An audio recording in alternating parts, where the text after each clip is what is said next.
nós estamos hoje também em mais um momento especial com Hamilton Pereira, também conhecido como poeta Pedro Tierra, que hoje ocupa a coordenação de Memória e Verdade do Ministério dos Direitos Humanos do Governo Federal.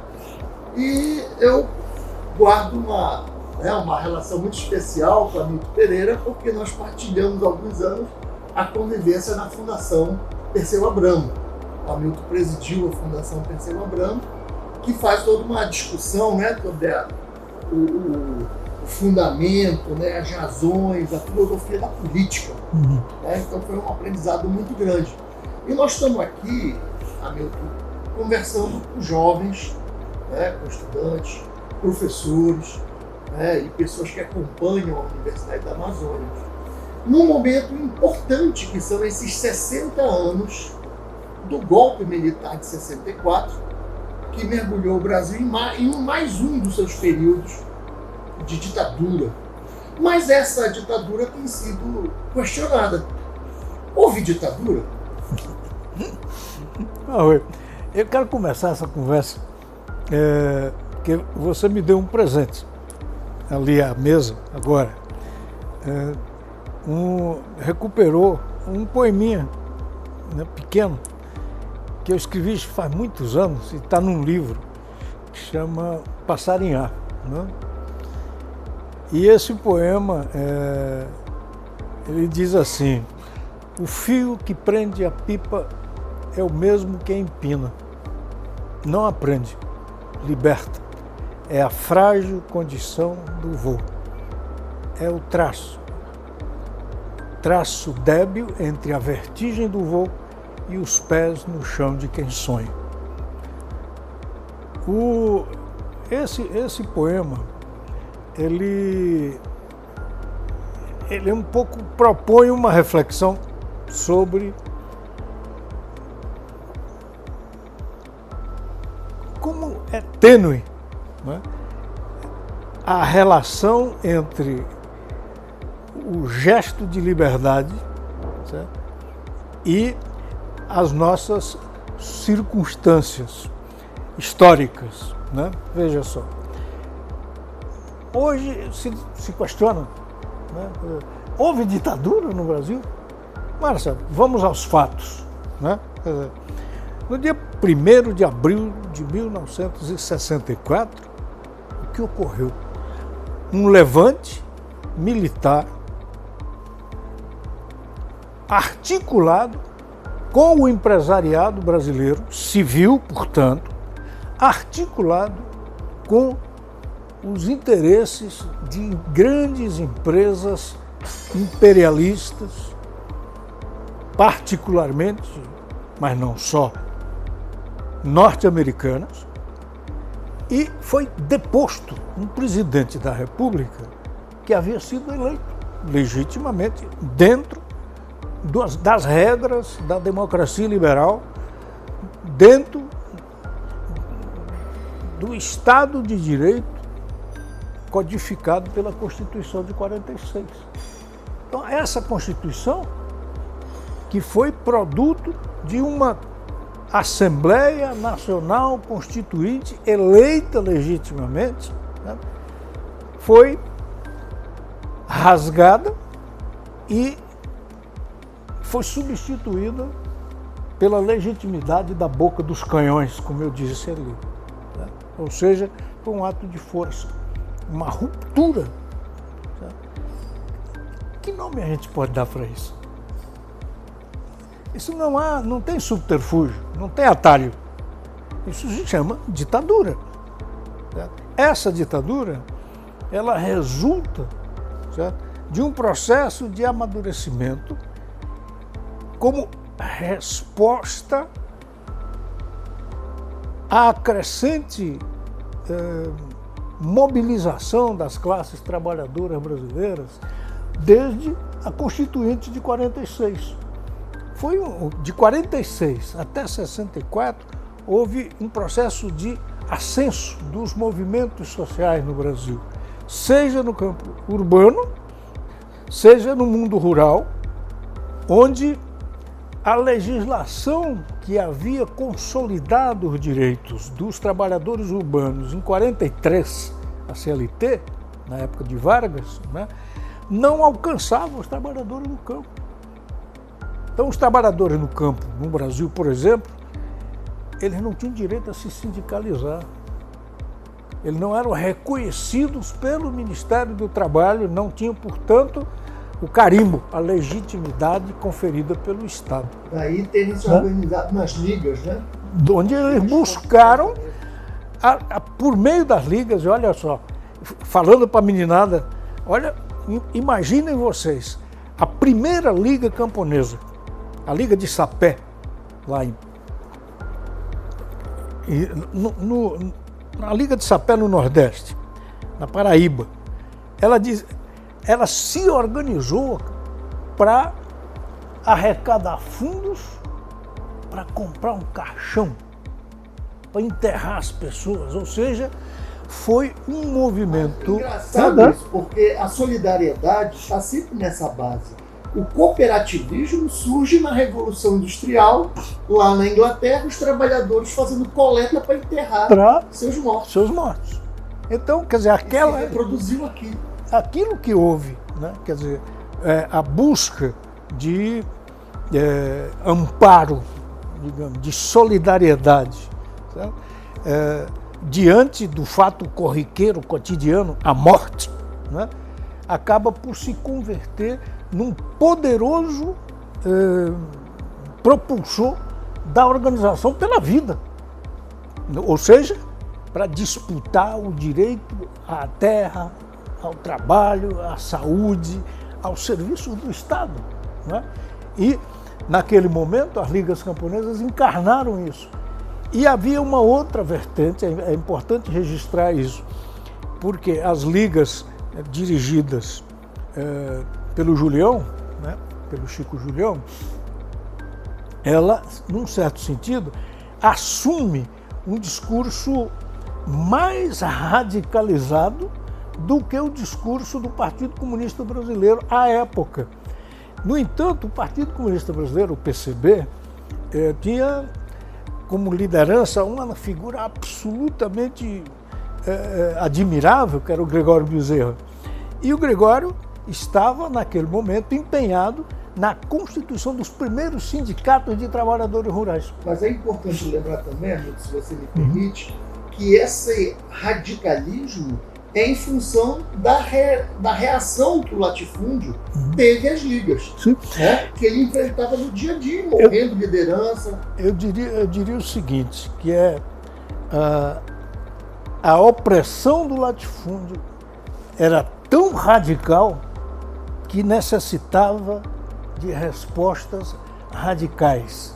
Radicais no melhor sentido, de ir ao problema, da raiz do problema. Não tem a ver com intransigência. Não tem a ver com intransigência. Eles eram absolutamente modestos nos seus objetivos. No entanto, eram cruciais as lutas que eles travavam, porque eram respostas para um cotidiano de permanente sobressalto, de permanente opressão. Então, as ligas buscavam dar respostas para os problemas concretos, né, que os trabalhadores no campo estavam dando. Pois bem, esse movimento, ele se soma a um movimento urbano, certo? Ao longo dos anos 50, que ganha vulto, o crescimento da capacidade de mobilização dos trabalhadores urbanos passa a exigir uma nova forma de organização, então se constitui o Comando Geral dos Trabalhadores, o CGT, né? Então, o CGT era, digamos, o precursor daquilo que mais tarde seria a Central Única dos Trabalhadores, né? Aí a gente vê, nós começamos com a pergunta assim, houve ditadura ou não houve ditadura? Agora vamos entrar numa outra, quer dizer, contra quem essa ditadura se voltou? Entre 1º de abril, que é o dia do golpe, e dezembro de 1964, houve 500 intervenções em sindicatos de trabalhadores no Brasil. É contra eles, contra os trabalhadores que foi dado o golpe. Contra os trabalhadores é que foi estabelecida a ditadura. O CGT foi fechado imediatamente, os sindicatos sofreram intervenção, suas lideranças foram para a prisão, para o exílio ou mortos. Né? No caso das ligas, houve muitas mortes, ainda não contabilizadas até hoje. Né? E contra quem mais se voltou de imediato o golpe? Contra a juventude, movimento estudantil, né? Digamos assim, a primeira camada social, né, que vai para a rua, né, com força e ainda assim,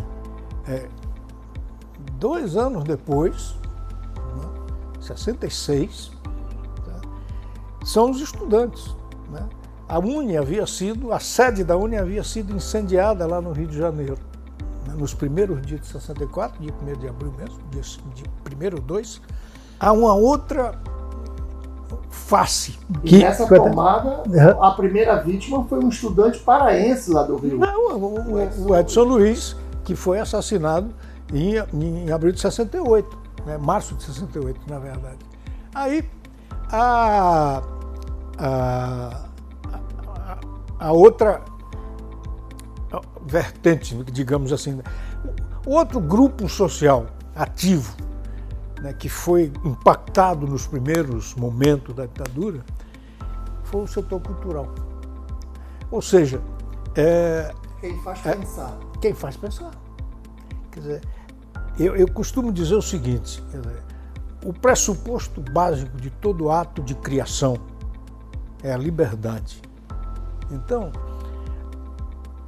quando você cria uma obra de arte, uma peça de teatro, uma tela que você desenha, um filme que você realiza, um livro que você escreve, um poema, uma música, certo?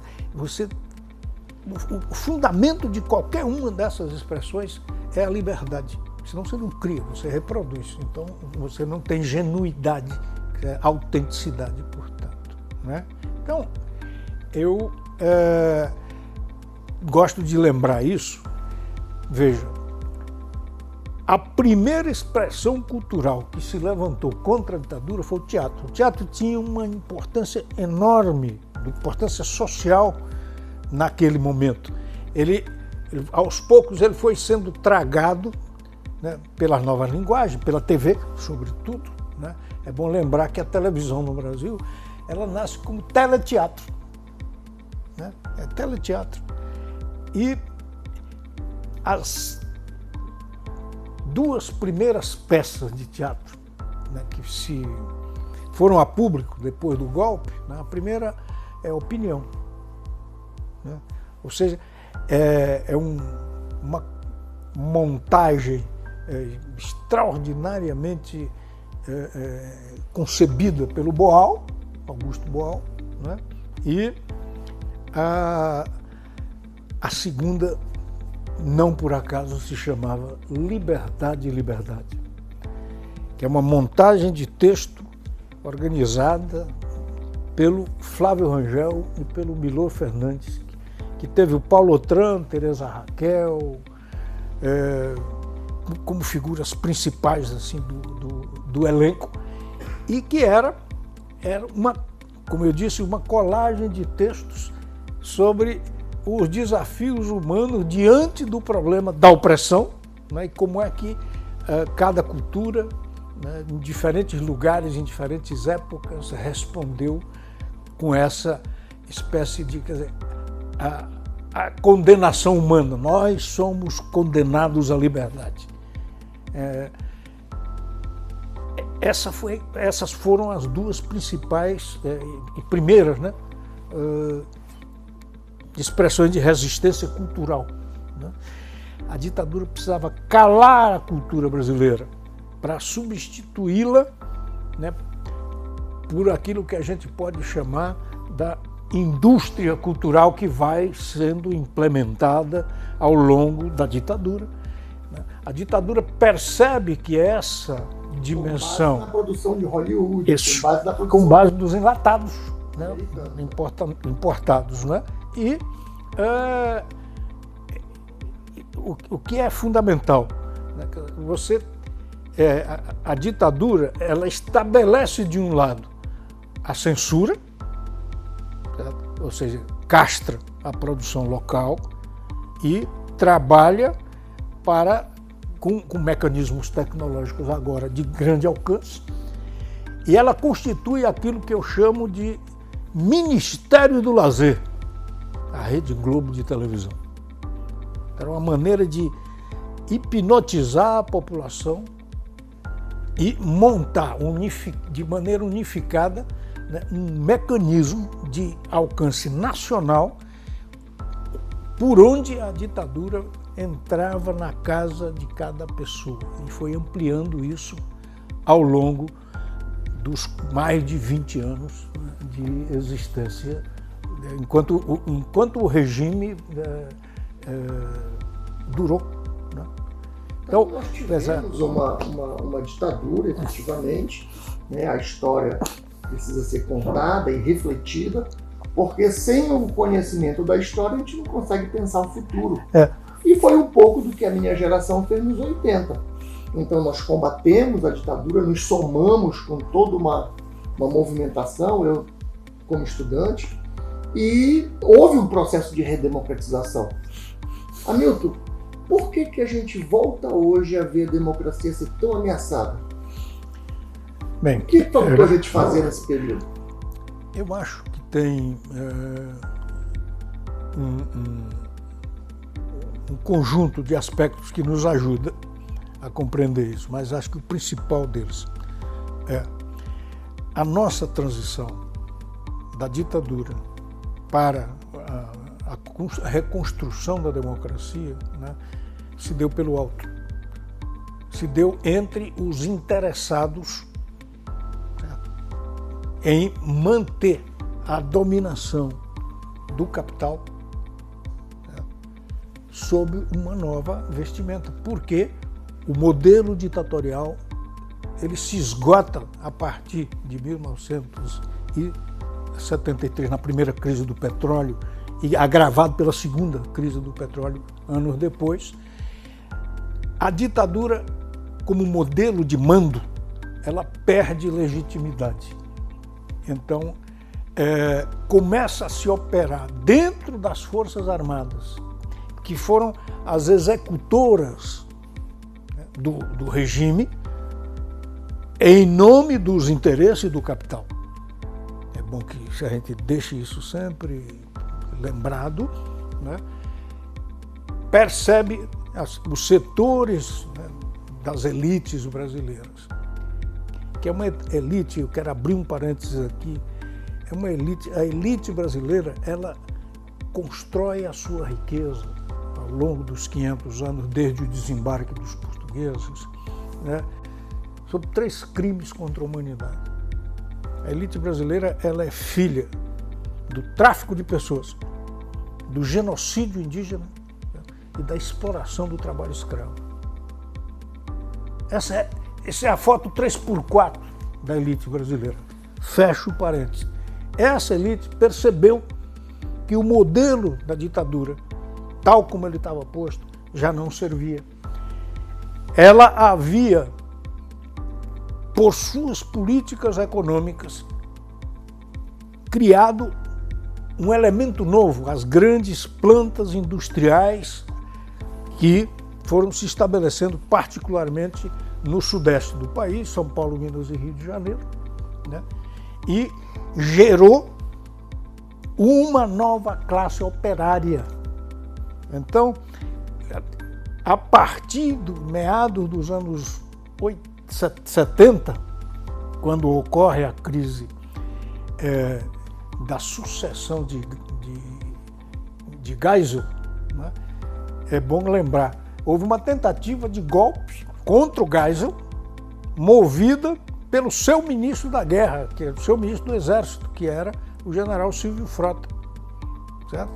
Ele tentou derrubar o Geisel, porque ele se opunha, ele era o porta-voz dos porões daquilo que havia de mais execrável num regime execrável, a chamada linha dura, certo? Era a parte mais execrável de um regime execrável, certo? Que eram os porões da ditadura. Então, Silvio Frota tenta derrubar o Geisel porque era contra aquilo que se chamou de abertura lenta, gradual e segura. O Geisel bancou, demitiu o Silvio Frota e cercou todas as possibilidades que ele poderia ter de reação. E encerrou o caso e prosseguiu. Geisel, no entanto, ele concebeu isso como um movimento paralelo. Qual que era a estratégia nesse momento do regime militar? Nós vamos caminhar de volta para a democracia liberal, mas antes nós temos que eliminar, aniquilar, era a palavra, com a esquerda. E foi o que resultou, por exemplo, na execução sumária de 9 membros do Partido Comunista Brasileiro, da direção do PCdoB no massacre da Lapa. Então eles imaginavam o seguinte: nós queremos uma democracia sem esquerda. Esse é o sonho. É uma democracia sem povo. Na Lapa, em que morreu mais um paraense. Mais um paraense, Pedro Pomar. Né? Pedro Pomar. Então, fechando isso, Geisel cuidou, né, de fazer, digamos, essa espécie de limpeza na sua concepção, né? Só que ele não imaginou que a história, ao contrário do que pensa o Fukuyama, não acaba, não é? Resultado, emerge uma nova classe operária e com ela uma nova esquerda no Brasil. E será essa esquerda que nas ruas, junto com liberais, democratas e tal, vai derrotar a ditadura em meados dos anos 80. Excelente. Hamilton, você está na véspera de lançar mais um produto pela editora Expressão Popular. Me fala desse novo livro. Olha, nós temos...